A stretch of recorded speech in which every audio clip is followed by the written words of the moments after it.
자, 그리즈 펜슬 이번 시간에는 3D 공간에서의 드로잉에 대해서 한번 알아보도록 하겠습니다. 3차원 공간에서 드로잉을 할 때 물론 이렇게 처음에 2D 애니메이션으로 시작해서 이렇게 그릴 수도 있겠지만 일반 3D 뷰포트로 작업할 때에 비해서 안 보이는 것들이 있죠. 일단 X, Y축 기준점도 안 보이고요. 그리고 3D 커서도 보이지 않고요. 물론 이쪽 오버레이에서 다 켜주면 되긴 합니다. 이렇게 시작할 수도 있고요. 아니면 그냥 일반 제너럴 상태로 시작해서 이쪽 월드 세팅에서 컬러를 하얀색으로 해주고 렌더 모드로 가시면 똑같습니다. 일단 드로잉을 해야 되니까요. 큐브는 지우고 Shift A 누르고 그리즈 펜슬에서 스트로크를 추가해 줄게요. 스트로크 오브젝트를 이렇게 선택하면 드로우 모드를 들어갈 수 있죠. 지우개로 지워주겠습니다. 일단 현재 상태에서 한번 그려볼게요. 자, 이렇게 그림을 그렸는데요.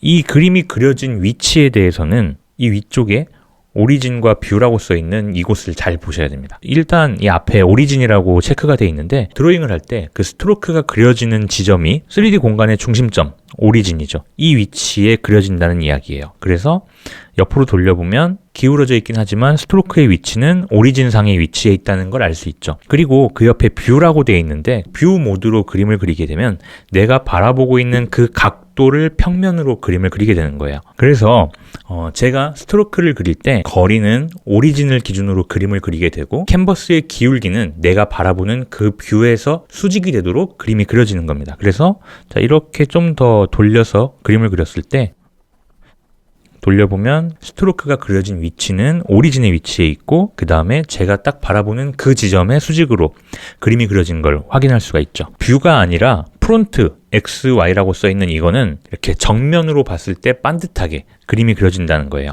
그래서 현재 오리진으로 돼 있기 때문에 물론 오리진의 위치에 그림이 그려지겠지만 막 이렇게 그림을 그리고 돌려보면요. 이렇게 정면에서 볼 때 반듯하게 그림이 그려져 있는 걸 확인할 수가 있죠. 사이드 라고 하는 거를 체크를 해주고 그림을 그리면요. 이렇게 그림을 그리더라도 사이드에 반듯하게 그림이 그려지는 거예요. 탑이라고 써있는 상태에서 그림을 그리면 위에서 볼 때 반듯한 그림이 그려지겠죠. 오리진 말고도 다른 걸로는 이제 3D 커서가 있죠. 3D 커서가 위치하는 그 지점에 스트로크가 그려지게 되는 거예요. 자, 3D 커서의 위치를 옮기는 방법은 Shift 마우스 우클릭 하시면 되죠. 자, 그러면 이렇게 3D 커서가 이쪽으로 이동을 했고요. 제가 뷰 모드로 하고요. 그 다음에 그림을 한번 그려볼게요. 자, 그리고 이렇게 돌려보면요. 3D 커서상에 스트로크가 그려져 있는 걸 확인할 수가 있죠. 이런 식으로 3D 커서가 있는 지점에 그림을 그리기 위해서 오브젝트들을 배치하고 그림을 그리면 편리하게 그림을 그릴 수가 있는데요.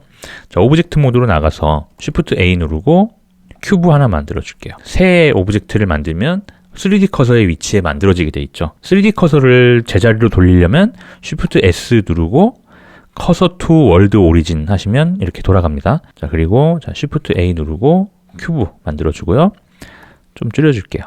자, 그리고 자, Shift D 누르고 이렇게 움직이는데 그냥 이렇게 뷰포트 상에서 이렇게 움직이면 위로 올라가 버렸죠. 그러니까 복제한 오브젝트를 움직일 때 Shift D 눌러서 움직일 때 Shift Z를 누르게 되면 Z축을 제외한 X와 Y, 그러니까 평면상에서만 이렇게 이동할 수 있죠.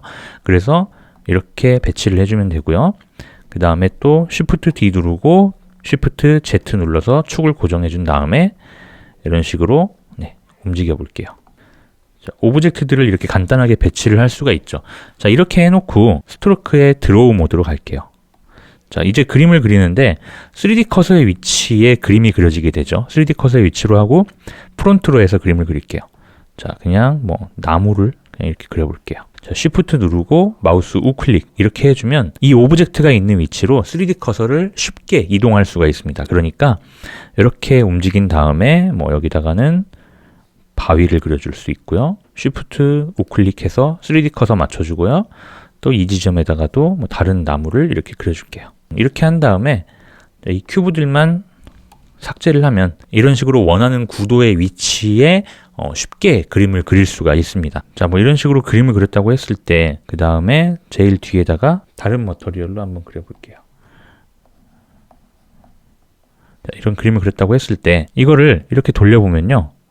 3D 공간에서의 위치를 무시하고 나중에 그린 것이 이렇게 앞으로 나와 있는 걸 볼 수 있죠. 자, 우리가 그린 스트로크가 3D 공간 안에서의 위치에 따라서 이렇게 가려지게 만들고 싶을 때는 자, 레이어 선택하고요. 레이어 쭉 아래쪽에 보면 스트로크 메뉴에서 뎁스 어더를 2D 레이어가 아니라 3D 로케이션으로 해주시면 이런 식으로 공간의 깊이에 따라서 앞에 있는 것들이 뒤에 있는 걸 가릴 수 있게 됩니다. 자, 그런데 이렇게 했을 때 또 어떤 문제가 생길 수 있냐면요. 같은 공간에서 그림을 그릴 때 자, 이렇게 하얀색으로 바탕을 그리고 여기에 검은색으로 이렇게 뭔가 칠을 하는데 이렇게 이상하게 겹쳐버리게 돼요. 이게 2D 레이어 상에서는 이런 현상이 발생하지 않는데 3D 레이어에서는 이런 식으로 깨져 보이게 됩니다. 그래서 3D 레이어 상에서는 같은 위치에 겹쳐서 그림을 그릴 때는 조심하시면 좋을 것 같아요. 그 다음 3D 커서 아래쪽에 서페이스라고 되어 있는 게 있는데요. Shift A 누르고 뭐 큐브를 하나 그려준다면 그 다음에 스트로크 선택해서 드로우 모드로 가볼게요. 지금 서페이스를 선택했잖아요. 이 상태에서 이렇게 그림을 그려보면 돌렸을 때 좀 떨어져서 그려졌죠. 자, 이거는 서페이스에서 여기 거리를 설정해 줄 수가 있게 돼 있어요. 0.001로 할게요. 딱 붙여서 그리겠습니다. 이렇게 그림을 그려보면 다른 오브젝트의 페이스에 딱 그림이 그려져 있는 걸 볼 수 있겠죠. 자, 이런 식으로 평면에 그림을 쉽게 그릴 수가 있게 돼 있죠. 서페이스에 드로잉을 할 때 조심하셔야 되는 부분이 뭐냐면 그림을 그릴 때 쑥 하다가 이렇게 선을 살짝 넘어갔어요. 자, 그러면 뒤쪽으로 이렇게 오브젝트의 면을 따라서 꺾여버린 걸 볼 수 있죠. 이런 거를 바로잡기 위해서는 에디트 모드로 가서 스트로크 선택해 주고요. 그리즈 펜슬에서 클린업 들어가서 리프로젝트 스트로크 해서 뭐 프론트로 해줄게요. 자, 그러면 아이고 뒤로 갔네요. 자, G, Y 눌러서 앞으로 빼주면 되죠. 이런 식으로 해서 선이 이렇게 의도치 않게 꺾여버렸거나 하는 것을 다시 압축시켜 줄 수가 있습니다. 그리즈 펜슬을 가지고 그냥 막 그림을 그리는 것보다 디테일하지 않더라도 간단한 모델링을 통해서 어느 정도 모양을 잡아놓고 서페이스에 그림을 그리면 훨씬 더 쉽게 공간 드로잉을 할 수가 있을 것 같아요. 자, 그래서 뭐 서페이스에 그림을 그린다고 봤을 때는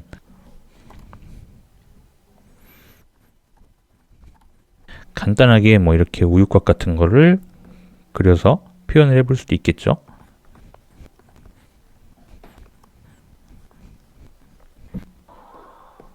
자, 이런 식으로 그렸는데 지금 보시면 제가 선택한 색감하고 여기에 보여지는 색감하고 전혀 다르죠. 이거는 빛의 영향을 받아서 그러는데 스트로크 옵션에 들어가서 유즈 라이트를 꺼주는 것이 오히려 2D 드로잉에서는 훨씬 더 표현하기가 쉽겠죠. 자, 이런 식으로 그림을 그려주고요. 그 다음에 여기에서 이제 간단하게 아웃라인을 좀 추가를 해주면 좋겠죠. 이거는 오브젝트 모드로 나가서 여기 사각형 선택하고요. Shift A 눌러서 그리즈 펜슬에 오브젝트 라인 아트라고 하는 걸 선택하면 아웃라인을 이렇게 그리즈 펜슬로 간단하게 그려볼 수가 있는데 사실 근데 이런 방식보다는 그 툰 쉐이딩 할 때 많이 사용하는 그냥 일반 아웃라인이 훨씬 더 좋은 것 같아요. 그렇게 한번 세팅을 해볼게요. 뉴 눌러서 일단 머터리얼 하나 만들어 주고요. 그 다음에 아웃라인에 사용할 머터리얼을 또 하나 만들어 줄게요. 그리고 이름을 아웃라인 해주고요. 그 다음에 쉐이더 에디터 들어가서요. 제가 예전에 한번 설명드린 적 있지만 이 BSDF라고 하는 것이 빛에 대한 반응을 표현하는 기능이라고 말씀드렸죠. 그래서 이걸 지워버릴게요. 왜냐면 아웃라인은 딱히 그림자에 반응할 필요가 없으니까요. 그리고 RGB 선택해주고 컬러를 서페이스로 연결해주고요. 검은색으로 만들어줄게요. 여기서 하나 중요한 게 백페이스 컬링을 꼭 켜주셔야 됩니다. 노멀이 뒤집힌 부분들을 가려줘야 되니까요. 이렇게 해주시고 모디파이어에서 솔리디파이 그 다음에 노멀은 플립해서 뒤집어 줄게요. 그리고 머터리얼을 숫자를 1 해줄게요. 그러면 지금 아웃라인이 살짝 생겼어요. 여기에서 두께를 조금 이렇게 올려주면 이런 식으로 표현이 됩니다. 여기서 서페이스가 아니라 뭐 3D 커서 이렇게 만들어주고 프론트로 해주고 그 다음에 뭐 이런 식으로 살짝 만들어주고 에디트 모드에 가서